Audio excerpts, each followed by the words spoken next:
Hi, ಇವತ್ತು ನಾನು readymade ನೈಟಿನ ಹೇಗೆ ಆಲ್ಟ್ರೇಷನ್ ಮಾಡೋದು, ಸರಿಯಾಗಿ ಬಾಡಿ ಫಿಟ್ಟಿಂಗ್ಗೆ ಹೇಗೆ ಅಳತೆ ತೊಗೊಂಡು ಮಾಡೋದು ಅಂತ ತೋರಿಸ್ಕೊಡ್ತಾ ಇದ್ದೀನಿ. ನೋಡಿ ನೈಟಿ ಎಷ್ಟು ಲೂಸ್ ಆಗಿದೆ. ಆ ನೈಟಿನ ಯಾವ ರೀತಿ ಅಳತೆ ನೈಟಿಗೆ ಕರೆಕ್ಟಾಗಿ ಆಲ್ಟ್ರೇಷನ್ ಮಾಡೋದು ಅಂತ ತೋರಿಸ್ಕೊಡ್ತಾ ಇದ್ದೀನಿ. ಮೊದಲಿಗೆ ನೋಡಿ ಒಂದು ಚಾಪೆನೇ ಹಾಸ್ಕೊಂಡಿದ್ದೀನಿ. ನೀಟಾಗಿ ನೈಟಿನ ಈ ಥರ ಹಡ್ಕೊಂಬಿಟ್ಟು ಫಸ್ಟಿಗೆ ಶೋಲ್ಡರ್ನ ಅಳತೆ ಮಾಡ್ಕೊಳ್ಳಿ. ಕೆಲವೊಬ್ರು ಏನು ಮಾಡ್ತಾರೆ ಅಂದರೆ ಶೋಲ್ಡರ್ನ ಅಳತೆ ಮಾಡ್ಕೊಳೋದಿಲ್ಲ, ಯಾಕಂದರೆ ಸ್ಲೀವಲ್ಲೇ ಕಟ್ ಮಾಡಿಬಿಡ್ತಾರೆ. ಆ ಥರ ಮಾಡಿದ್ರೆ ಸ್ಲೀವು ಕರೆಕ್ಟಾಗಿ ಕೂರೋದಿಲ್ಲ, ಕೆಳಗಡೆ ಜಗ್ಬಿಡುತ್ತೆ. ಶೋಲ್ಡರ್ ಕೆಳಗಡೆ ಜಗ್ತು ಅಂದರೆ ಅದು ಶೇಪೇ ಹಾಳಾಗ್ಬಿಡುತ್ತೆ, ನೈಟಿ ಚೆನ್ನಾಗಿ ಕಾಣೋದಿಲ್ಲ. ನಾವು ಶೋಲ್ಡರ್ ಹತ್ರ ಎಷ್ಟು ಅಳತೆ ನೈಟಿಲಿ 3 ಇಂಚು 3.5 ಇಂಚ್ ಇರುತ್ತೋ ಅಷ್ಟು ಮಾತ್ರ ಶೋಲ್ಡರ್ ಇಟ್ವಿ ಅಂದರೆ ಅದು ಪರ್ಫೆಕ್ಟಾಗಿ ಭುಜ ಕ್ಲೀನಾಗಿ ಕೂರುತ್ತೆ. ಇಲ್ಲ ಅಂತಂದರೆ ಕೆಳಗೆ ಹಿಂಗೆ ಇಳ್ದಂಗೆ ಕಾಣಿಸುತ್ತೆ, ಅದು ನೈಟಿ ಚೆನ್ನಾಗಿ ಕಾಣಿಸೋದಿಲ್ಲ. ಅಳತೆನ ನೋಡಿ ಒಂದು 3.5 ಇಂಚ್ ಶೋಲ್ಡ್ರಲ್ಲಿ ಎಷ್ಟಿದೆಯೋ ಅಷ್ಟು ಅಳತೆಗೆ ಮಾರ್ಕ್ ಮಾಡ್ಕೊಂಬಿಟ್ಟು ಡೌನು ನಾನು ಕೆಳಗಡೆ ಒಂದು 8 ಇಂಚಿಗೆ ಡೌನ್ ಮಾಡಿದ್ದೀನಿ. ಒಂದು ಬಾಕ್ಸ್ ಟೈಪು ಹಾಕ್ಕೊಂಬಿಟ್ಟು ಅಲ್ಲಿ ಇವಾಗ ಸ್ಲೀವ್ಗೆ ಯಾವ ಥರ ಆರ್ಮೋಲ್ ಶೇಪ್ ಕೊಡ್ತೀವೋ ಆ ಥರ ಕೊಡಬೇಕು. ಸ್ಲೀವಿಗೆ ಕೊಟ್ಟಂಗೆ 1/4 ಇಂಚಾಗಲಿ 1.5 ಇಂಚಾಗಲಿ ಆ ಥರ ಕೊಡಬಾರ್ದು ನಾವು, ಯಾಕಂದರೆ ಚೆಸ್ಟ್ ಪಾರ್ಟಲ್ಲಿ ಚೆಸ್ಟ್ ಹತ್ರ ಟೈಟ್ ಬಂದುಬಿಡುತ್ತೆ. ಹಾಗಾಗಿ ಕೆಳಗಡೆ ನಾವು ಹೋಗ್ತಾ ನೈಟಿ ಸ್ಟಿಚ್ ಮೇಲೆ ಬರಬೇಕು. ನೈಟಿ ಸ್ಲೀವ್ ಸ್ಟಿಚ್ ಹಾಕಿದಾರಲ್ಲ ಅದ್ರ ಮೇಲೇ ಬರಬೇಕು. ಒಂದು 3 ಇಂಚ್ ಕೆಳಗಡೆ ಹೋದ್ಮೇಲೆ, ಶೋಲ್ಡ್ರಿಂದ 3 ಇಂಚ್ ಕೆಳಗಡೆ ಹೋದ್ಮೇಲೆ ನೈಟಿದು ಆರ್ಮೋಲ್ ಸ್ಟಿಚ್ ಹೇಗೆ ಬಂದಿರುತ್ತೋ, ಆರ್ಮೋಲ್ ಸ್ಟಿಚ್ ಅಂದರೆ ನೈಟಿ ಸ್ಲೀವ್ ಜಾಯಿಂಟ್ ಮಾಡಿರ್ತಾರಲ್ಲ ಅದ್ರ ಮೇಲೆ ಹೋಗಬೇಕು. ಫುಲ್ಲು ಈ ಕಡೆ ಮಾರ್ಕ್ ಹಾಕಿದ್ದೀವಲ್ಲ ಆ ಕಡೆಗೆ ಬಂತು ಅಂದರೆ ಟೈಟ್ ಬಂದುಬಿಡುತ್ತೆ. ನೋಡಿ ಇದರಲ್ಲಿ ನೀಟಾಗಿ ತೋರಿಸ್ತಾ ಇದ್ದೀನಿ ಯಾವ ಥರ ಶೇಪ್ ಹಾಕೋಬೇಕು ಅಂತ. 8 ಇಂಚ್ ಕೆಳಗಡೆ ಹಾಕ್ಕೊಂಡಿದ್ದೀನಿ. ಒಂದು ಬಾಕ್ಸ್ ಟೈಪು ಮಾರ್ಕ್ನ ಹಾಕ್ಕೊಂಬಿಟ್ಟು ಇವಾಗ ನೋಡಿ ಒಂದು 3 ಇಂಚ್ ಆದಮೇಲೆ ಈ ಕಡೆ ಬರಬೇಕು. ಫುಲ್ಲು ಸ್ಲೀವ್ ಅಟ್ಯಾಚ್ ಆಗಿದೆಯಲ್ಲ ಆ ಸ್ಟಿಚ್ ಮೇಲೆ ಬಂದರೆ ನೈಟಿ ಫಿಟ್ಟಿಂಗ್ ಅನ್ನೋದು ಕರೆಕ್ಟಾಗಿ ಬರುತ್ತೆ. ನಾವು ಮಾಮೂಲಿ ಬ್ಲೌಸ್ಗಳಿಗಾಗಲಿ ಡ್ರೆಸ್ಗಳಿಗಾಗಲಿ 1/4 ಇಂಚಿಗೆ ಆರ್ಮೋಲ್ ಶೇಪ್ ಕೊಟ್ಕೋತೀವಲ್ಲ ಆ ಥರ ಕೊಟ್ಕೊಂಬಿಟ್ರೆ ದಪ್ಪ ಇರೋರಿಗೆ ಸ್ವಲ್ಪ ಟೈಟ್ ಅನಿಸ್ಬಿಡುತ್ತೆ. ಹಾಗಾಗಿ ಬರ್ತಾ ಡೌನಿಗೆ ಬರ್ತಾ ನೈಟಿ ಸ್ಲೀವ್ ಸ್ಟಿಚ್ ಮೇಲೇ ಬರಬೇಕು. ಈ ಥರ ಮಾರ್ಕ್ ಮಾಡ್ಕೊಂಬಿಟ್ಟು ಎರಡೂ ಕಡೆ ತೋಳನ್ನ ಕಟ್ ಮಾಡ್ಕೊಳ್ಳಿ. ಎರಡೂ ಕಡೆ ತೋಳನ್ನ ಕಟ್ ಮಾಡ್ಕೊಂಡು ತೆಗೆದ್ಮೇಲೆ ನಮಗೆ ಯಾವ ಬಾಡಿ ಶೇಪ್ಗೆ ಯಾವುದು ಅಳತೆ ನೈಟಿ ಇದೆಯಾ ಆ ಅಳತೆ ನೈಟಿ ತೊಗೊಂಡ್ಬಿಟ್ಟು ಈ ನೈಟಿ ಮೇಲೆ ನೀಟಾಗಿ ಹಾಕ್ಕೊಂಡು ನಾವು ಒಂದು ಆ ಕಡೆ ಈ ಕಡೆ ಮಾರ್ಕ್ನ ಮಾಡ್ಕೋಬೇಕು. ಇವಾಗ ನೋಡಿ ಶೋಲ್ಡರು ಕರೆಕ್ಟಾಗಿ ಒಂದು 3.5-4 ಇಂಚ್ ಇದೆ. ಅಳತೆ ನೈಟಿ ಯಾವುದಿದೆಯೋ ಅದ್ರ ಅಳತೆಗೆ 1 ಇಂಚ್ ಎಕ್ಸ್ಟ್ರಾ ತೊಗೊಂಡಿದ್ದೀನಿ, ಯಾಕಂದರೆ ಸ್ಟಿಚಿಂಗಿಗೆ ಹೋಗುತ್ತಲ್ವ, ಹಂಗಾಗಿ 1 ಇಂಚು ಎಕ್ಸ್ಟ್ರಾ ತೊಗೊಂಡಿದ್ದೀನಿ. ಈ ಥರ ನೀಟಾಗಿ ಆದರೆ ಆದಷ್ಟು ಐರನ್ ಮಾಡ್ಕೊಳ್ಳಿ, ಕ್ಲೀನಾಗಿ ಬರುತ್ತೆ. ಇಲ್ಲೂ ಅಷ್ಟೇ ನಾವು 1 ಇಂಚ್ ಕೆಳಗಡೆ ತೊಗೋಬೇಕು. ಶೇಪ್ ಕೊಡುವಾಗ ಅಲ್ಲಿಂದ ಸ್ಟಾರ್ಟಿಂಗಿಂದನೇ ಕೊಟ್ವಿ ಅಂತಂದರೆ ನೈಟಿ ಟೈಟ್ ಬಂದುಬಿಡುತ್ತೆ. 1 ಇಂಚ್ ಕೆಳಗಡೆಯಿಂದ ನಾವು ಶೇಪ್ ಕೊಡ್ಕೋಬೇಕು. ನಾವು ಬರೀ ಎಲ್ಲಿ ಗೊತ್ತಾ, ಒಂದು ನೈಟಿ ಎಲ್ಲಿಂದ ಎಲ್ಲಿವರೆಗೂ ಶೇಪ್ ಕೊಡ್ಕೋಬೇಕು ಅಂದರೆ ಅಳತೆ ನೈಟಿಲಿರುತ್ತೆ.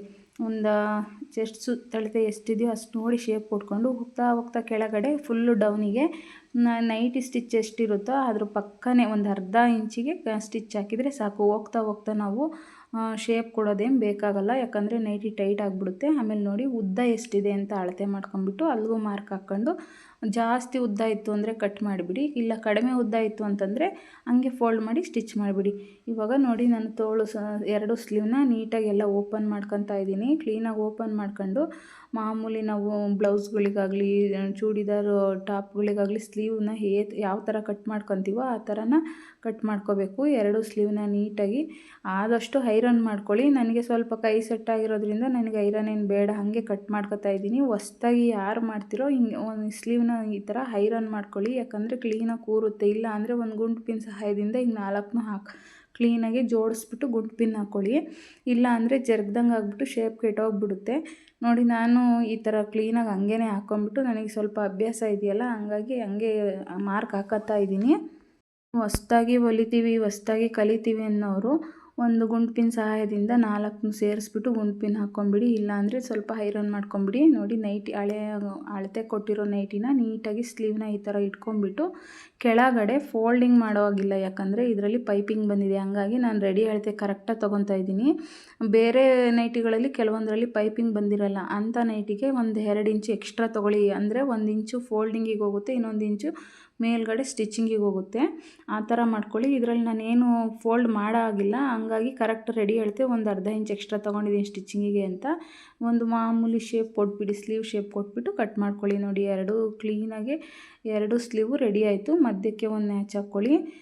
ಎರಡರದ್ದು ಸೆಂಟ್ರ್ ಅಂತ ಗೊತ್ತಾಗೋದಕ್ಕೆ 2 ಸ್ಲೀವು ರೆಡಿ ಆಯ್ತು ನೋಡಿ. ಇವಾಗ ಇದನ್ನು ಅಟ್ಯಾಚ್ ಮಾಡೋದು ಹೇಗೆ, ಮತ್ತು ಎಲ್ಲೆಲ್ಲಿ ಸ್ಟಿಚ್ ಹಾಕಬೇಕು, ನೈಟಿನ ಆಲ್ಟ್ರೇಷನ್ ಮಾಡೋದು ಹೇಗೆ ಅಂತ ನಾನು ತೋರಿಸ್ಕೊಡ್ತೀನಿ ಬನ್ನಿ. ಮೊದಲಿಗೆ ನಾವು ಸ್ಲೀವ್ಗೆ ಕೆಳಗಡೆ ಸ್ಟಿಚ್ ಹಾಕೋಬೇಕು.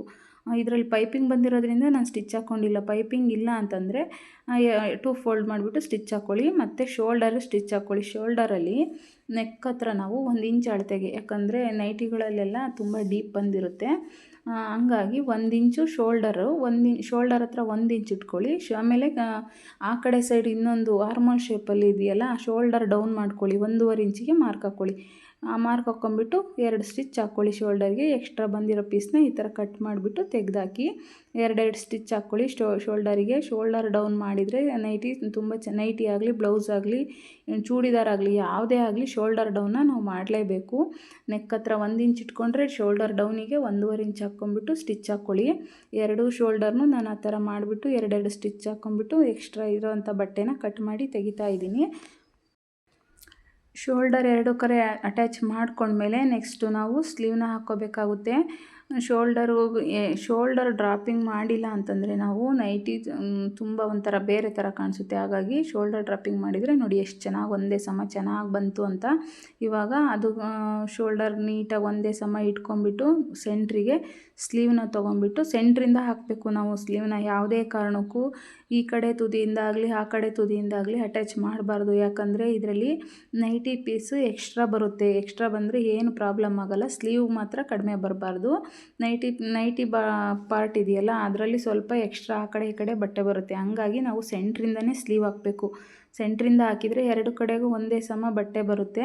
ಎಕ್ಸ್ಟ್ರಾ ಬಂದಿದ್ದು ನೈಟಿ ಪೀಸ್ನ ನಾವು ಕಟ್ ಮಾಡಿ ಹಾಕ್ಬೋದು. ಯಾಕಂದರೆ ನೈಟಿಲಿ ಎಕ್ಸ್ಟ್ರಾ ಲೂಸಾಗಿ ಕೊಟ್ಟಿರ್ತಾರೆ, ಏನು ಪ್ರಾಬ್ಲಮ್ ಆಗೋಲ್ಲ. ಆ ಥರ ಎಕ್ಸ್ಟ್ರಾ ಬಟ್ಟೆ ಬಂತು ಅಂದರೆ ನಾವು ನೈಟಿಲಿ ಏನು ಪ್ರಾಬ್ಲಮ್ ಆಗೋಲ್ಲ, ನಮಗೆ ಲೂಸಾಗೆ ಬರುತ್ತೆ, ಏನು ಪ್ರಾಬ್ಲಮ್ ಆಗೋಲ್ಲ. ನೋಡಿ, 2 ಸ್ಲೀವ್ನು ನೀಟಾಗಿ 2 ಸ್ಟಿಚ್ ಹಾಕ್ಕೊಂಬಿಟ್ಟು ಹಾಕ್ಕೋಬೇಕು.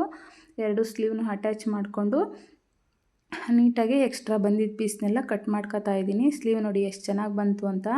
ನಾವು ಯಾವತ್ತಾದರೂ ಅಷ್ಟೇ, ಬ್ಲೌಸ್ ಆದರೆ ನಾವು ಅಳತೆ ಕರೆಕ್ಟಾಗಿ ಕಟ್ ಮಾಡಿರ್ತೀವಿ, ಹಂಗಾಗಿ ಎಡ್ಜಿಂದ ಅಟ್ಯಾಚ್ ಮಾಡಿದರೆ ಆಗುತ್ತೆ. ಇನ್ನು ಏನಪ್ಪ ಅಂದರೆ ಚೂಡಿದಾರ್ ಟಾಪ್ ಆಲ್ಟ್ರೇಷನ್ ಕೊಟ್ಟಿರ್ತಾರಲ್ಲ, ಅದಾಗಲಿ ನೈಟಿಗಳಾಗಲಿ ನಾವು ಸೆಂಟ್ರಿಂದನೇ ತೋಳನ್ನ ಅಟ್ಯಾಚ್ ಮಾಡ್ಕೋಬೇಕು. ಯಾಕಂದರೆ ಕಡಿಮೆ ಬಂತು ಅಂದರೆ ಬಾಡಿ ಪೀಸ್ನಲ್ಲಿ ಕಟ್ ಮಾಡ್ಬೋದು. ಸ್ಲೀವ್ ಪೀಸಲ್ಲಿ ಮತ್ತೆ ಎಕ್ಸ್ಟ್ರಾ ಕಡಿಮೆ ಬಂತಂದರೆ ಮತ್ತೆ ಫಸ್ಟಿಂದ ಬಿಚ್ಕೊಂಡು ಹಚ್ಕೋಬೇಕಾಗುತ್ತೆ. ಹಂಗಾಗಿ ಸೆಂಟ್ರಿಂದ ಹಚ್ಕೊಂಬಿಟ್ರೆ 2 ಕಡೆನೂ ಒಂದೇ ಸಮ ಬಂದುಬಿಡುತ್ತೆ. ಎಕ್ಸ್ಟ್ರಾ ಪೀಸ್ ಬಂದಿದ್ದನ್ನ ಕಟ್ ಮಾಡಿ ತೆಗೆದಾಕ್ಬೋದು. ಈಗ 2 ಸ್ಲೀವ್ನು 2 ಸ್ಟಿಚ್ ಹಾಕ್ಬಿಟ್ಟು ನಾನು 2 ಸ್ಲೀವ್ನು ಅಟ್ಯಾಚ್ ಮಾಡ್ಕೊತಾ ಇದ್ದೀನಿ. ಅಟ್ಯಾಚ್ ಮಾಡ್ಕೊಂಬಿಟ್ಟು ನೆಕ್ಸ್ಟು ಕೆಳಗಡೆ ಉದ್ದ ಎಷ್ಟು ಬೇಕೋ ಅಷ್ಟು ಉದ್ದ ನೋಡ್ಕೊಂಬಿಟ್ಟು ಫೋಲ್ಡ್ ಮಾಡಿ ಸ್ಟಿಚ್ ಮಾಡ್ಕೋಬೇಕು. ಜಾಸ್ತಿ ಕುಳ್ಳ ಇರೋರಿಗೆ ಸ್ವಲ್ಪ ಜಾಸ್ತಿ ಉದ್ದ ನೈಟಿ ಬರುತ್ತೆ, ಅದನ್ನು ನಾವು ಕಟ್ ಮಾಡಿಬಿಟ್ಟೇ ಹಚ್ಕೋಬೇಕು. ಇಲ್ಲ ಅಂದರೆ ಫೋಲ್ಡ್ ಮಾಡ್ತೀವಿ ಅಂದರೆ ಕೆಳಗಡೆ ದಪ್ಪ ಆಗಿಬಿಡುತ್ತೆ, ಚೆನ್ನಾಗಾಗಲ್ಲ, ಅಸಹ್ಯ ಅನಿಸುತ್ತೆ. ಉದ್ದ ಇರೋರಿಗಾದರೆ ಈ ಥರ 2 ಫೋಲ್ಡ್ ಮಾಡಿದ್ರೆ ಸಾಕು. ತುಂಬ ಕುಳ್ಳಕ್ಕಿರ್ತಾರಲ್ಲ, ಅವ್ರಿಗೆ ಎಕ್ಸ್ಟ್ರಾ ಜಾಸ್ತಿ ಬಟ್ಟೆ ಬಂದಿರುತ್ತೆ. ಅದನ್ನು ಅಳತೆಗೆ ಸರಿಯಾಗಿ ನೋಡಿಬಿಟ್ಟು ಕಟ್ ಮಾಡಿಕೊಂಡು ಈ ಥರ ಚಿಕ್ಕದಾಗಿ 2 ಫೋಲ್ಡ್ ಮಾಡ್ಕೊಂಡು ಹೊಲ್ಕೊಳ್ಳಿ. ಎಷ್ಟು ಚಿಕ್ಕದಾಗಿ ಹೊಲ್ಕೊತೀವೋ ಅಷ್ಟು ಚೆನ್ನಾಗಿ ಕಾಣಿಸುತ್ತೆ ನೈಟಿ. ತುಂಬ ಲೆಂತಾಗಿ ಅಗಲ ಫೋಲ್ಡ್ ಮಾಡ್ಕೊಂಡು ಹೊಲ್ಕೊಂಡ್ರೆ ಕೆಳಗಡೆ ಭಾರ ಆಗಿಬಿಡುತ್ತೆ, ಇಲ್ಲಾಂದರೆ ಚೆನ್ನಾಗೂ ಕಾಣಿಸೋದಿಲ್ಲ. ಜಾಸ್ತಿ ಬಟ್ಟೆ ಇತ್ತು ಅಂದರೆ ಕಟ್ ಮಾಡಿ ತೆಗೆದುಬಿಡಿ, ಎಷ್ಟು ಬೇಕೋ ಅಷ್ಟು ಮಾತ್ರ ಸ್ಟಿಚ್ ಮಾಡ್ಕೊಳ್ಳಿ. ನನಗೆ ಉದ್ದ ಇರೋದ್ರಿಂದ ನಾನು 2 ಫೋಲ್ಡ್ ಮಾಡಿದ್ರೆ ಸಾಕು, ನನಗೆ ಸರಿಯಾಗಿಬಿಡುತ್ತೆ. ಹಂಗಾಗಿ ಚಿಕ್ಕದಾಗಿ 2 ಫೋಲ್ಡ್ ಮಾಡಿಬಿಟ್ಟು ಸುತ್ತ ಸ್ಟಿಚ್ ಮಾಡ್ಕೋತಾ ಇದ್ದೀನಿ. ಅಯ್ಯೋ, ನೈಟಿನ ಇಷ್ಟೆಲ್ಲ ಆಲ್ಟ್ರೇಷನ್ ಮಾಡಿಸ್ಕೊಂಡು ಬಾಡಿ ಫಿಟ್ಟಿಂಗ್ ಮಾಡ್ಕೊಂಡು ಹಾಕೋಬೇಕಾ, ನೈಟಿ ತಾನೇ ನೈಟ್ ಹಾಕ್ಕೊಳ್ಳೋದು, ಹೆಂಗೋ ಹಾಕ್ಕೊಂಡ್ರೆ ಸಾಕು ಅಂತ ಅಂದ್ಕೋಬೇಡಿ. ಯಾವ ಬಟ್ಟೆ ಆದರೂ ಅಷ್ಟೇ, ನೈಟ್ ಹಾಕ್ಕೊಳ್ಳೋದು ಅಂತಂದು ಹೆಂಗೆ ಬೇಕು ಹಂಗೆ ಹಾಕ್ಕೊಂಡ್ರೆ ಚೆನ್ನಾಗಿ ಕಾಣಿಸೋದಿಲ್ಲ. ನೋಡಿ, ಇದರಲ್ಲೇ ಗೊತ್ತಾಗುತ್ತೆ ನಾನು ಸ್ಟಾರ್ಟಿಂಗ್ ಆ ನೈಟಿ ಹಾಕ್ಕೊಂಡಾಗ ಯಾವ ಥರ ಇತ್ತು, ಸ್ಟಿಚ್ ಆದಮೇಲೆ ಬಾಡಿ ಫಿಟ್ಟಿಂಗಿಗೆ ಯಾವ ಥರ ಕಾಣಿಸುತ್ತೆ ಅಂತ. ಯಾವುದಾದ್ರೂ ಅಷ್ಟೇ, ಚೆನ್ನಾಗಿ ಕಾಣಿಸ್ಬೇಕು ಅಂತಲ್ಲ, ಅದು ಯಾವ ಥರ ಇದ್ರೂ ನಮಗೆ ಇಷ್ಟ ಆಗಬೇಕಲ್ವಾ, ಆ ಥರ ಫಿಟ್ಟಿಂಗ್ ಬಾಡಿಗೆ ಫಿಟ್ಟಿಂಗ್ ಆಗಿದ್ದರೆ ಚೆನ್ನಾಗಿ ಕಾಣಿಸೋದು. ನೋಡಿ, ಇವಾಗ ನಾನು ಕೆಳಗಡೆ ಫುಲ್ ಎಲ್ಲ ಸ್ಟಿಚ್ ಮಾಡಿದೆ ನೈಟಿದು ಉದ್ದ ಎಷ್ಟು ಬೇಕೋ ಅಷ್ಟು. ಆಮೇಲೆ ಬಾಡಿ ಫಿಟ್ಟಿಂಗ್ ಮಾಡೋದಕ್ಕೆ ತೋಳಿಗೆ ನಮಗೆ ಅಳತೆ ಎಷ್ಟು ಬೇಕು ತೋಳಲ್ಲಿ ಅಂತಂದು ಅಳತೆ ಮಾಡ್ಕೊತಾ ಇದ್ದೀನಿ. ಅಳತೆ ನೈಟಿಲಿ 7 ಇದೆ, ಅಷ್ಟು ಅಳತೆ ನೈಟಿಲಿ ಈಗ ನೈಟಿನ ಉಲ್ಟಾ ಮಾಡ್ಕೊಳ್ಳಿ. ಇನ್ನು ಸೀದಾ ಕೆಲಸ ಎಲ್ಲ ಮುಗೀತು. ಉಲ್ಟಾ ಮಾಡ್ಕೊಂಬಿಟ್ಟು ಸ್ಲೀವು ಎಷ್ಟು ಅಳತೆ 7 ಇದೆಯಲ್ಲ 7 ಅಳತೆಗೆ ಕರೆಕ್ಟಾಗಿ 7 ಇಂಚಿಗೆ ಸ್ಲೀವ್ಗೆ ಮಾರ್ಕ್ ಮಾಡ್ಕೋಬೇಕು. 7 ಇಂಚಿಗೆ ಮಾರ್ಕ್ ಮಾಡ್ಕೊಂಬಿಟ್ಟು ಹಾಗೆ ಒಂದು ಶೇಪ್ ಕೊಟ್ಕೊಳ್ಳಿ. ಸ್ಲೀವ್ ಅಳತೆ ಗೊತ್ತಾಯ್ತಂದರೆ ಬಾಡಿ ಅಳತೆ ಕರೆಕ್ಟಾಗಿ ಅಲ್ಲೇ ಬಂದುಬಿಡುತ್ತೆ. ನಾವು ಮತ್ತೆ ಬಾಡಿ ಅಳತೆ ಮಾಡೋದೇ ಬೇಕಾಗಲ್ಲ. ಕೆಲವು ಟೈಲರ್ಸಿಗೆ ಕರೆಕ್ಟಾಗಿ ಗೊತ್ತಾಗುತ್ತೆ, ಯಾಕಂದರೆ ಅವರಿಗೆ ಸ್ಟಿಚ್ ಮಾಡಿ ರೂಢಿ ಇರುತ್ತಲ್ವ. ಹೊಸಬ್ರಿಗೆ ಅಂದರೆ ಬಾಡಿ ಅಳತೆ ಮಾಡಿಕೊಂಡು ಎಲ್ಲ ಮಾರ್ಕ್ ಹಾಕ್ಕೊಂಬಿಟ್ಟು ಮಾಡ್ತಾರೆ. ನಮಗೆ ಸ್ವಲ್ಪ ಅಭ್ಯಾಸ ಇರೋದ್ರಿಂದ ಒಂದು ಸ್ವಲ್ಪ ತೋಳು ಅಳತೆ ಗೊತ್ತಾಯಿತು ಅಂದರೆ ಸೀದಾ ಕೆಳಗಡೆ ಹಾಗೆ ಸ್ಟಿಚ್ ಬಂತು ಅಂದರೆ ಅದು ಕರೆಕ್ಟಾಗಿ ಬಾಡಿ ಫಿಟ್ಟಿಂಗ್ ಕೂತ್ಕೊಳ್ಳುತ್ತೆ. ನಾನಿವಾಗ ಇದಕ್ಕೇನು ಮಾರ್ಕ್ ಹಾಕ್ಕೊಂಡಿಲ್ಲ ನೋಡಿ, ಹಂಗೆ ಹಾಕ್ತಾಯಿದ್ದೀನಿ. ನನಗೆ ತೋಳು ಅಳತೆ ಸಿಕ್ತು ಅಂದರೆ ಬಾಡಿ ಅಳತೆ ಕರೆಕ್ಟಾಗಿ ಗೊತ್ತಾಗ್ಬಿಡುತ್ತೆ. ಹಾಗಾಗಿ ನಾನು ಯಾವುದೇ ರೀತಿ ಮಾರ್ಕ್ ಹಾಕ್ಕೊಂಡಂಗೆ ಸ್ಟಿಚ್ ಮಾಡ್ತಾಯಿದ್ದೀನಿ. ಅರ್ಧಕ್ಕೆ ಹಾಕ್ತಾಯಿದ್ದೀನಿ, ಯಾಕಂದರೆ ಅಲ್ಲಿ ಪಾಕೆಟ್ ಬಂದಿದೆ ನೈಟಿಗೆ. ಆ ಪಾಕೆಟು ಮತ್ತೆ ನಾನು ಫುಲ್ ಹಾಕ್ಬಿಟ್ರೆ ಪಾಕೆಟ್ ಮುಚ್ಕೊಂಡು ಹೋಗ್ಬಿಡುತ್ತೆ. ಹಾಗಾಗಿ ಅರ್ಧಕ್ಕೆ ಸ್ಟಾಪ್ ಮಾಡಿಬಿಟ್ಟು 2 ಸ್ಟಿಚ್ಚು ಫಿಟ್ಟಿಂಗಿಗೆ ಎಷ್ಟು ಬೇಕೋ ಅಷ್ಟು ಬಾಡಿ ಫಿಟ್ಟಿಂಗ್ ಮಾಡಿದ್ದೀನಿ. ಮತ್ತು ಇನ್ನು ತೆಗೆದುಬಿಟ್ಟು ಪಾಕೆಟಿಗೆಲ್ಲ ಸುತ್ತ ಸ್ಟಿಚ್ ಹಾಕ್ಬಿಟ್ಟು ಕೆಳಗಡೆ ಒಂದು ನೈಟಿಗೆ ಸ್ಟಿಚ್ ಹಾಕ್ಕೊಳ್ತೀನಿ. ಪಾಕೆಟ್ ಬಂದಿರೋ ನೈಟಿಗೆ ಮಾತ್ರ ಈ ಥರ ಮಾಡಿ. ಒಂದೊಂದರಲ್ಲಿ ಪಾಕೆಟ್ ಬಂದಿರಲ್ಲ, ಫ್ರಂಟ್ ಪಾಕೆಟ್ ಬಂದಿರುತ್ತೆ. ಆ ಥರದ ಸೀದಾ 2 ಕಡೆ ಹೊಲಿಗೆ ಹಾಕ್ಬಿಡಿ. ಇವಾಗ ಆಲ್ಮೋಸ್ಟ್ ಎಲ್ಲ ನೈಟಿಗಳಿಗೂ ಅಷ್ಟೇ ಪಾಕೆಟ್ ಬಂದಿರುತ್ತೆ. ಹಾಗಾಗಿ ಫುಲ್ಲು ಮೇಲಿಂದ ಕೆಳಗವರೆಗೂ ಸ್ಟಿಚ್ ಹಾಕ್ಬಿಟ್ರೆ ಪಾಕೆಟ್ ಮುಚ್ಕೊಂಡು ಹೋಗ್ಬಿಡುತ್ತೆ. ನೋಡ್ಕೊಂಡ್ಬಿಟ್ಟು ಸ್ಟಿಚ್ ಹಾಕ್ಕೊಳ್ಳಿ. ಕೆಳಗಡೆ ಬರ್ತಾ ಡೌನ್ಗೆ ನಾವು ಯಾವ ಕಾರಣಕ್ಕೂ ಫಿಟ್ಟಿಂಗ್ ಥರ ಸ್ಟಿಚ್ ಹಾಕ್ಬಾರ್ದು. ಯಾಕಂದರೆ ನೈಟಿ ಕೆಳಗಡೆ ಫುಲ್ಲು ಟೈಟ್ ಆಗಿಬಿಡುತ್ತೆ. ನಮಗೆ ಏನು ಗೊತ್ತಾ, ಬಾಡಿ ಪಾರ್ಟಲ್ಲಿ ಮಾತ್ರ ನಮಗೆ ಫಿಟ್ಟಿಂಗ್ ಬೇಕು, ಕೆಳಗಡೆ ಬೇಡ. ಯಾಕಂದರೆ ಓಡಾಡುವಾಗ ಕಾಲಿಗೆ ಅಡ್ಡ ಬಂದುಬಿಡುತ್ತೆ ಟೈಟ್ ಆಗಿಬಿಟ್ರೆ. ನಮಗೆ ಕೆಳಗಡೆ ಲೂಸೇ ಇರಬೇಕು. ಹಂಗಾಗ್ಬಿಟ್ಟು ಬರ್ತಾ ನೈಟಿ, ರೆಡಿಮೇಡ್ ನೈಟಿಲಿ ಯಾವ ಥರ ಸ್ಟಿಚ್ ಇರುತ್ತೋ ಅದ್ರ ಮೇಲೆ ಬಂದರೆ ಸಾಕು. ಅದ್ರ ಪಕ್ಕಕ್ಕೆ ಬಂದರೆ ಒಂದು ಅರ್ಧ ಇಂಚ್ 1/4 ಇಂಚ್ ಪಕ್ಕಕ್ಕೆ ಬಂದರೂ ಓಕೆ, ನಡೆಯುತ್ತೆ. ಅದ್ರ ಮೇಲೆ ಹಾಕಿದ್ರೆ ಇನ್ನೂ ಒಳ್ಳೆಯದು. ನೋಡಿ 2 ಕಡೆನೂ ಅಷ್ಟೇ ಸ್ಟಿಚ್ಗೆ ನಾನು ಯಾವುದೇ ರೀತಿ ಅಳತೆ ಆಗಲಿ ಏನಾಗಲಿ ಗೊತ್ತಿಲ್ಲ, ಒಂದು ಕೈ ಅಳತೆಲೇ ನಾನು ಸ್ಟಿಚ್ ಮಾಡ್ತೀನಿ. ನನಗೆ ಸ್ಲೀವಲ್ಲಿ ಸ್ಲೀವ್ ಇಷ್ಟ ಇದೆ ಅಂತ ಗೊತ್ತಾಯಿತು ಅಂದರೆ ನನಗೆ ಬಾಡಿ ಅಳತೆ ಕರೆಕ್ಟಾಗಿ ಗೊತ್ತಾಗ್ಬಿಡುತ್ತೆ. ಹಾಗಾಗಿ ನಾನು ಯಾವುದೇ ಮಾರ್ಕ್ ಹಾಕ್ಕೊಂಡಂಗೆ ಮಾಡ್ಕೊತಾ ಇದ್ದೀನಿ. ನೀವು ಹೊಸ್ದಾಗಿ ಹೊಲಿಯೋರು ಈ ಥರ ಉಲ್ಟಾ ಹಾಕ್ಕೊಂಬಿಟ್ಟು ನೈಟಿನ ಅದ್ರ ಮೇಲೆ ಹಾಕ್ಕೊಂಬಿಟ್ಟು ಒಂದು ಶೇಪ್ ಬರುತ್ತಲ್ಲ, ಆ ಥರ ಶೇಪ್ಗೆ ಅದು ಯಾವ ಥರ ಶೇಪ್ ಎಷ್ಟು ಬಾಡಿ ಫಿಟ್ಟಿಂಗ್ ಇದೆಯೋ ಅದು ಕ್ಲೀನಾಗಿ ಅಳತೆಗೆ ಮಾರ್ಕ್ ಹಾಕ್ಕೊಂಬಿಟ್ಟು ಸ್ಟಿಚ್ ಮಾಡಿ, ಏನಾಗಲ್ಲ. ನೋಡಿ ಈ ಕಡೆಗೆ ಪಾಕೆಟ್ ಇಲ್ಲ, ಬಾಡಿ ಎಷ್ಟು ಫಿಟ್ಟಿಂಗ್ ಬೇಕೋ ಅಷ್ಟಕ್ಕೆ ಮಾತ್ರ ಹಾಕ್ಕೊಂಡಿದ್ದೀನಿ. ಅಷ್ಟಕ್ಕೆ ಸ್ಟಿಚ್ ಮಾಡಿಬಿಟ್ಟು ಹೋಗ್ತಾ ಫುಲ್ ಕೆಳಗಡೆ ಸ್ಟಿಚ್ ಮೇಲೆ ಸ್ಟಿಚ್ ಬಂದರೆ ಸಾಕು. ರೆಡಿಮೇಡ್ ನೈಟಿಲಿ ಯಾವ ಸ್ಟಿಚ್ ಬಂದಿರುತ್ತೋ ಅದ್ರ ಮೇಲೇ ಸ್ಟಿಚ್ ಬಂದರೆ ಫುಲ್ಲು ಫಿಟ್ಟಿಂಗ್ ಅಂತೂ ಕರೆಕ್ಟ್ ಆಗುತ್ತೆ. ಇಷ್ಟು ಮಾಡ್ತಾರೆ ಅಷ್ಟೇ. ಟೈಲರ್ಸ್ಗಳಿಗೆ ಕೊಟ್ಟರೆ, ಆಲ್ಟ್ರೇಷನಿಗೆ ಕೊಟ್ಟರೆ ಇಷ್ಟು ಮಾಡಿಬಿಟ್ಟು ಇಷ್ಟು ದುಡ್ಡು ಅಂತ ತೊಗೊತಾರೆ. ನಾನು ಆ ಥರ ಮಾಡೋದಿಲ್ಲ. ನಾನಿನ್ನು ಮತ್ತೆ ಮುಂದೆ ಜಿಪ್ ಹಾಕೋ ಹತ್ರ, ಆಮೇಲೆ ಬಟನ್ ಕೊಟ್ಟಿರ್ತಾರಲ್ಲ, ಅಲ್ಲಿ ತುಂಬ ಜನಕ್ಕೆ ಅಲ್ಲೇ ಜಾಸ್ತಿ ಸ್ಟಿಚ್ ಬಿಚ್ಕೊಂಡು ಹೋಗೋದು. ಎಷ್ಟೋ ಜನಗಳು ಅಲ್ಲಿ ಸ್ಟಿಚ್ ಬಿಚ್ಕೊಂಡು ಹೋಗಿ ಪಿನ್ ಹಾಕಿರೋದು ನೋಡಿದ್ದೀನಿ. ಹಂಗಾಗಿ ನಾನು ಯಾವುದೇ ಆಲ್ಟ್ರೇಷನ್ ನೈಟಿ ಕೊಟ್ರೂ ಅಷ್ಟೇ ಅಲ್ಲಿ ಸ್ಟಿಚ್ ಹಾಕ್ತೀನಿ. ಇದು ನೋಡಿ 2 ಸ್ಟಿಚ್ ಹಾಕ್ತೀನಿ ಸುತ್ತ. ಅಳತೆ ನೈಟಿಲಿ ಹೇಗಿರುತ್ತೋ ಅದೇ ಥರ ಹಾಕಿದ್ರೆ ಅಷ್ಟೇ ಸಾಕು. ಇವಾಗ ನೋಡಿ ನೈಟಿ ಫುಲ್ ರೆಡಿ ಆಯಿತು. ಆಲ್ಟ್ರೇಷನಿಗೆ ಕೊಟ್ಟಿದ್ದು ಇಷ್ಟೇ. ಮತ್ತು ಎಕ್ಸ್ಟ್ರಾ ಬಂದಿರೋ ಪೀಸ್ನ ಕಟ್ ಮಾಡಿ ತೆಗೆದಾಕ್ತಾ ಇದ್ದೀನಿ.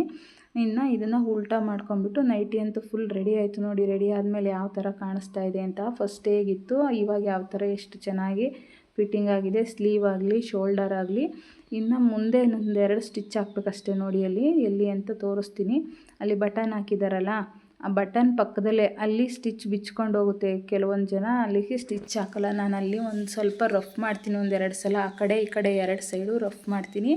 ಆಮೇಲೆ ಸುತ್ತ ಇಲ್ಲಿ ನರಿಗೆ ಕೊಟ್ಟಿದ್ದಾರಲ್ವ ಸೆಂಟ್ರಲ್ಲಿ, ಆ ನರಿಗೆ ಹತ್ರನೂ ಎಷ್ಟೋ ಜನದ ನೈಟಿ ಬೇಗ ಕಿತ್ತೋಗ್ಬಿಡುತ್ತೆ. ಮಕ್ಳು ಹಿಂಗೆ ಇಟ್ಕೊಂಡು ಎಳೆದು ಬಿಡೋದು ಅದೆಲ್ಲ ಮಾಡಿದಾಗ ಒಂದೊಂದೇ ಸ್ಟಿಚ್ ಹಾಕಿರ್ತಾರೆ, ಅಲ್ಲಿನೂ ಕಿತ್ತೋಗ್ಬಿಡುತ್ತೆ. ಅಲ್ಲಿಗೂ ಸುತ್ತ ಒಂದು ಸ್ಟಿಚ್ ಹಾಕಿ ಕೊಡ್ತೀನಿ. ಇಷ್ಟು ಸ್ಟಿಚ್ ಹಾಕಿ ನಾನು ಒಂದು ನೈಟಿನ ರೆಡಿ ಮಾಡಿಕೊಡೋದಕ್ಕೆ 50 ರೂಪೀಸ್ನ ತಗೊತೀನಿ. ನೀವೆಲ್ಲ ಎಷ್ಟು ತೊಗೊತೀರಾ ಅಂತ ಕಮೆಂಟ್ ಮಾಡಿ. ನಮ್ಮದು ಹಳ್ಳಿ ಆಗಿರೋದ್ರಿಂದ ಇಷ್ಟು ಕೊಡೋಕ್ಕೆ ಅವರಿಗೆ ಸುಸ್ತಾಗಿರುತ್ತೆ. ಆದರೂ ಇಷ್ಟು ಸಿಟಿಲೆಲ್ಲ ಇಷ್ಟೊಂದೆಲ್ಲ ಸ್ಟಿಚ್ ಹಾಕಿ ಕೊಡೋಲ್ಲ. ಈ ಥರ ನಾನು ಇಲ್ಲಿ ಸುತ್ತ ಎಲ್ಲ ಹಾಕ್ತಾಯಿದ್ದೀನಲ್ಲ, ಅಲ್ಲಿ ಸುಮ್ಮನೆ 2 ಸ್ಲೀವ್ ಕಟ್ ಮಾಡಿಬಿಡ್ತಾರೆ. ಸ್ಟಿಚ್ ಹಾಕಿ ಸ್ಲೀವ್ ಸುತ್ತ ಹಾಕ್ಬಿಟ್ಟು ಬಾಡಿ ಫಿಟ್ಟಿಂಗ್ ಮಾಡಿ, ಉದ್ದ ಎಷ್ಟಿರುತ್ತೋ ನೋಡಿಬಿಟ್ಟು ಅಳತೆಗೆ ಸರಿಯಾಗಿ ಉದ್ದ ಫಿಟ್ಟಿಂಗ್ ಮಾಡಿ ಕೊಟ್ಟಿರ್ತಾರೆ ಅಷ್ಟೇ. ನಾನು ಫುಲ್ ಒಳಗಡೆ ಎಲ್ಲೂ ಇನ್ನು ಒಂದು ಸಲ ನೈಟಿ ಸ್ಟಿಚ್ ಮಾಡಿಸಿದ್ರೆ ಇನ್ನು ಅದು ಅರ್ಧೋಗೋವರೆಗೂ ಎಲ್ಲೂ ಸ್ಟಿಚ್ ಓಪನ್ ಆಗಬಾರ್ದು. ಆ ಥರ ನೀಟಾಗಿ ಸ್ಟಿಚ್ ಹಾಕಿ ಕೊಡ್ತೀನಿ. ನೋಡಿ ಇವಾಗ ಎಲ್ಲ ಕಡೆಯೂ ಸ್ಟಿಚ್ ಹಾಕಿ ಮುಗೀತು. ನೈಟಿ ಫುಲ್ ಫಿಟ್ಟಿಂಗ್ ಆದಮೇಲೆ ಯಾವ ಥರ ಕಾಣುತ್ತೆ ಅಂತ ತೋರಿಸ್ತೀನಿ ನಿಮಗೆ. ಒಂದು ದಿನಕ್ಕೆ ಏನಿಲ್ಲ ಅಂದ್ರೂ ಆರಾಮಾಗಿ ಒಂದು 5-6 ನೈಟಿ ಮನೆ ಕೆಲಸ ಎಲ್ಲ ಮಾಡ್ಕೊಂಬಿಟ್ಟು ಒಂದು 5-6 ನೈಟಿ ಆಲ್ಟ್ರೇಷನ್ ಮಾಡಿದ್ರು ನಮಗೆ ಹೆಣ್ಮಕ್ಳಿಗೆ ಒಂದು 250-300 ರೂಪಾಯಿ ದುಡ್ಡಾಗುತ್ತೆ. ಟೈಲರಿಂಗಿಂದ ನಮಗೆ ತುಂಬ ಯೂಸ್ ಇದೆ. ನೋಡಿ ಇವತ್ತು ಕಲೀಲೇಬೇಕು ಹೊರಗಡೆ ಹೋಗಿ ಅಂತ ಏನಿಲ್ಲ, ಮನೇಲೇ ಕೂತ್ಕೊಂಡು ಎಷ್ಟೋ ಜನ ಯೂಟ್ಯೂಬಲ್ಲೇ ನೋಡಿಬಿಟ್ಟು ಎಲ್ಲ ಬ್ಲೌಸ್ ಕಟ್ಟಿಂಗ್ ಆಗಲಿ, ನೈಟಿ ಈ ಥರ ಬ್ಲೌಸ್ ಕಟ್ಟಿಂಗ್ ಕಲಿಯೋಕ್ಕಾಗಿಲ್ಲ ಅಂದ್ರೂ ಒಂದು ಚಿಕ್ಕ ಪುಟ್ಟ ಮಿಷಿನ ಇಟ್ಕೊಂಡ್ಬಿಟ್ರೆ ಅವ್ರವ್ರದ್ದು ಡ್ರೆಸ್ ಸ್ಟಿಚಿಂಗ್ ಆಗಲಿ, ಈ ಥರ ನೈಟಿ ಸ್ಟಿಚಿಂಗ್ ಆಗಲಿ ಮಾಡ್ಕೋಬೋದು. ರೆಡಿ ಆದಮೇಲೆ ನೋಡಿ ಎಷ್ಟು ಕ್ಲೀನಾಗಿ ಫಿಟ್ಟಿಂಗಲ್ಲಿ ಕೂತಿದೆ ಅಂತ. ಫಸ್ಟ್ ಯಾವ ಥರ ಇತ್ತು, ಇವಾಗ ಯಾವ ಥರ ಆಗಿದೆ ಅಂತ ಸ್ಟಿಚ್ ಮಾಡಿದ ಮೇಲೆ ಬಾಡಿ ಫಿಟ್ಟಿಂಗಿಗೆ ಕರೆಕ್ಟಾಗಿ ರೆಡಿ ಆಗಿದೆ. ಇವತ್ತಿನ ವಿಡಿಯೋ ನಿಮಗೇನಾದರೂ ಇಷ್ಟ ಆಯಿತು ಅಂದರೆ ಪ್ಲೀಸ್ ಲೈಕ್ ಮಾಡಿ, ಶೇರ್ ಮಾಡಿ, ಕಮೆಂಟ್ ಮಾಡಿ, ಸಬ್ಸ್ಕ್ರೈಬ್ ಮಾಡ್ಕೊಳ್ಳಿ. Thank you for watching. ಇಷ್ಟೊತ್ತವರೆಗೂ ನೋಡಿದ್ರಲ್ಲ, ಥ್ಯಾಂಕ್ ಯು. ಲೈಕ್ ಮಾಡೋದನ್ನ ಮರಿಬೇಡಿ.